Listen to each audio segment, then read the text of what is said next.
This scene from Apocalypse Now opens on villagers preparing a bowl for a feast.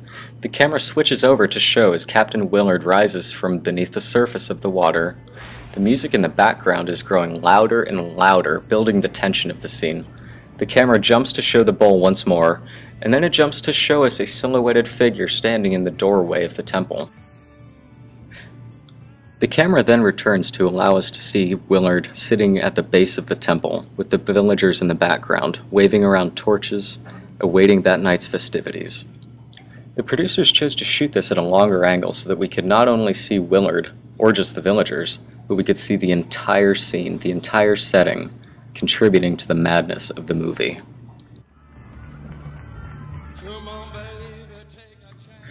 As Willard runs towards the top of the temple, the only detail that we can make out of his outline is illuminated by the light of the lightning coming from the impending storm. Willard turns the corner, and what does he find? There's a guard waiting, in the light, rather, and he pulls him back into the shadow. We can assume that the darkness that Willard pulled this man into is the very same that swallowed Kurtz's identity. Willard approaches, stalking his prey. He sees Kurtz reading from this paper, talking to himself about the obscenities and the hypocrisy that is surrounding this entire conflict.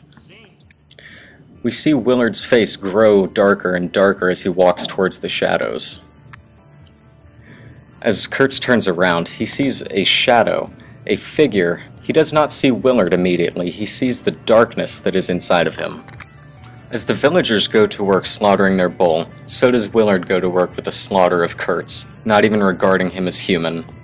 At this point, Kurtz pulls away, but does not put up a fight. This resistance is telling us that he himself believes that he does not even qualify as a human being, rather just an animal, a brute, primordial being. Notice now how Kurtz has been backed into a corner. He's once again encapsulated in the darkness that has begun to run his life, to blur his mind. And now the bull falls, just as Kurtz falls. With each subsequent blow, the villagers are reminding us of the sheer brutality that Kurtz faced as soon as he stepped foot into the jungles. We now see Willard coming forward, in and out of the darkness. The light cast on his face reminds us that he is not quite complete, as Kurtz is not yet dead. The lighting on Kurtz's face in this scene is much brighter than it has been in the past few. This is leading us to believe that he has had some sort of revelation. The horrors of which he speaks are the horrors within, not of the world itself.